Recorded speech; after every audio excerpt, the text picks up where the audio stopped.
Você acredita que houve um êxodo? Muito se comenta sobre como a narrativa mosaica não é mais que tradição épica. O conto de um homem miraculoso que, por alguns analisados historicamente, não possui registro de sua existência. Ou de um êxodo do tamanho descrito pela Torá. Eu, porém, quero fazer um caso não só pela veracidade do acontecimento, mas também dissertar sobre o papel de Deus e sua natureza nominalmente associada a uma justiça mais braçal ponderada como que específica da visão do Velho Testamento. E esclarecer textos como o Sol parando em Josué e gigantes como Golias. Vejamos como esses textos se desenrolam.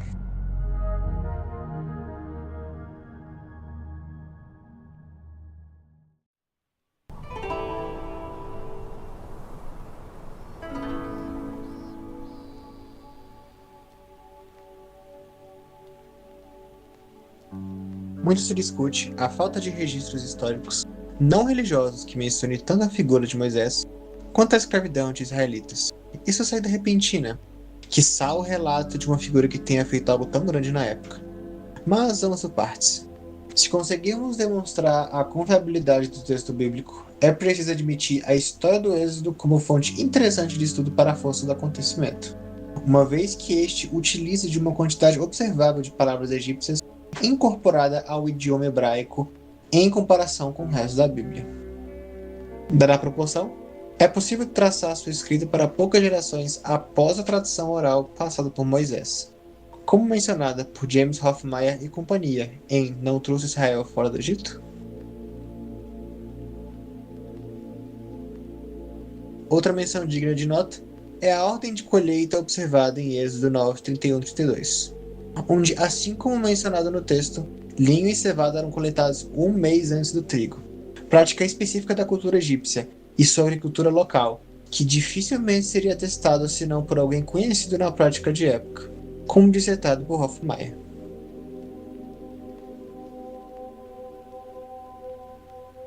Sobre Moisés, é notável analisar seu nome, de origem egípcia, que é traçada por outras figuras levíticas de sua geração, o que é significativo dada a notabilidade de escribas que, escrevendo muito mais tarde como postulado por certos, não incluírem entre os 40 nomes alguns que eram exclusivos de sua época posterior, e que são atestados no segundo milênio a.C.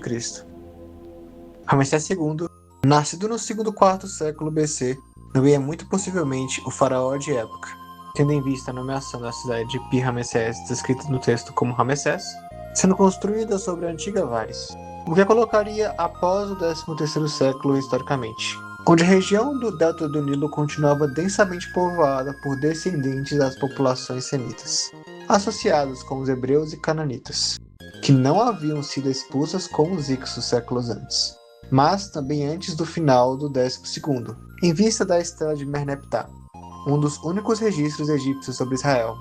Já a menciona em relação à terra cananense, o que aponta aproximadamente no final do 13º século, reforçando a teoria de Ramsés II. Este utilizou essa numerosa população local como força de trabalho em seus massivos projetos de construção, de acordo com a maioria dos historiadores e arqueólogos.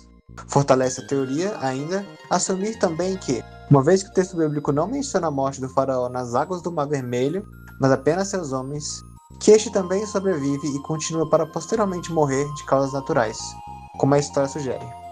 Os relatos das pragas também são de proporção tal que não seriam observadas pelo olho atual pela sua escala concentrada, com acontecimentos como o lago de sangue devastador para a economia local de época, mas um ano depois já voltaria ao normal, sem rastros evidenciais.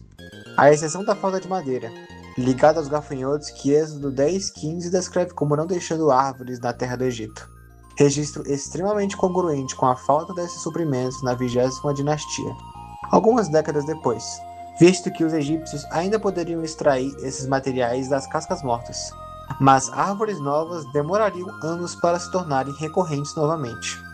Por isso, a tardança da falta. Essas e outras recordações históricas mostram uma coesão honesta nos acontecimentos que ligam a historicidade com a possibilidade do evento.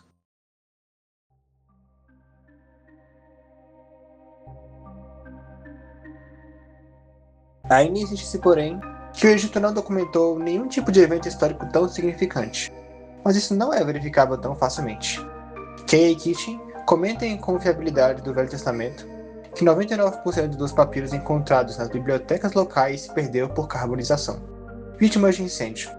Mas a percepção de que a historicidade desses eventos também não era enviesado simplesmente não é verdade, com Jay Hill e Donald Hatchford discorrendo que as inscrições dos hieróglifos tendiam a dar luz mais positiva possível ao atual faraó mais por motivação política que verossimilidade com os fatos reais. Também mencionado é a falta de qualquer vestígio de alguma migração ocorrida no deserto do Sinai, naturalmente deixando lixo para ser descoberto futuramente. Mas há problemas com essa fala.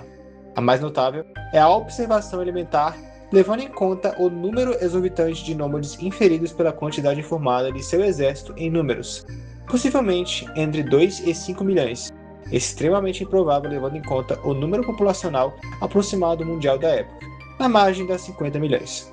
Estudiosos apontam, porém, o uso de números idealizados para demonstrar poder, grandeza divina e prosperidade, em vez de representar estatísticas literais, prática comum na literatura do Oriente Antigo, como demonstrado pelo episódio do censo de Davi, onde demonstrar esse poderio exagerado é o ponto da moral da história e o orgulho do rei, sendo provavelmente mais próximo dos 30 mil em total.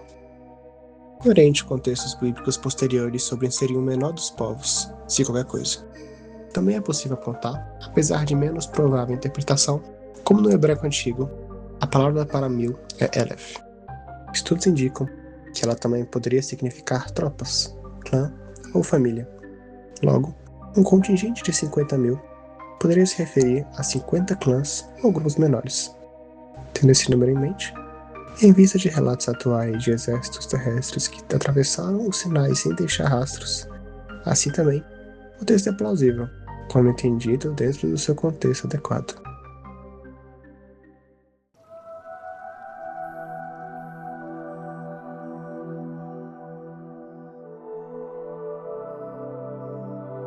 O mesmo Deus que pediu para não matar nos 10 mandamentos, comanda a destruição de diversas cidades no Velho Testamento.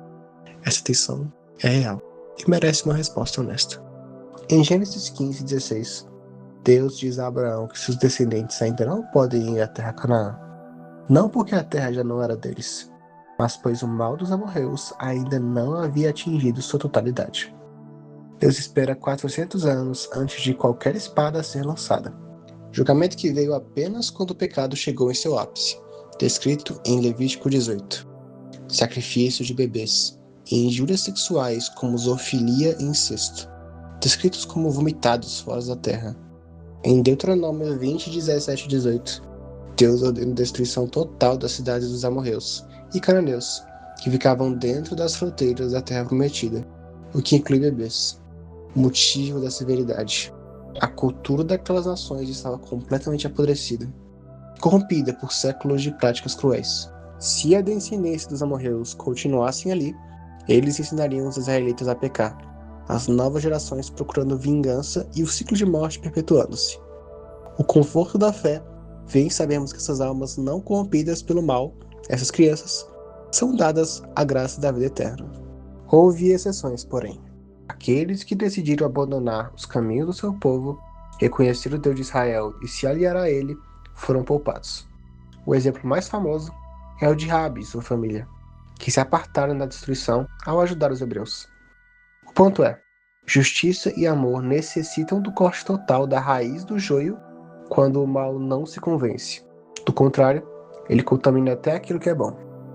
Para os não convencidos ainda, existe a possibilidade real de que nem mesmo este tenha sido o caso, mas de que a linguagem sobre o extermínio de todos também seja a linguagem hiperbólica para demonstrar nas batalhas a superioridade hebraica, como citado anteriormente, uma vez que os amorreus continuam sendo após o incidente, o que poderia implicitar que nem mesmo essa violência infanticida tenha vindo a ser.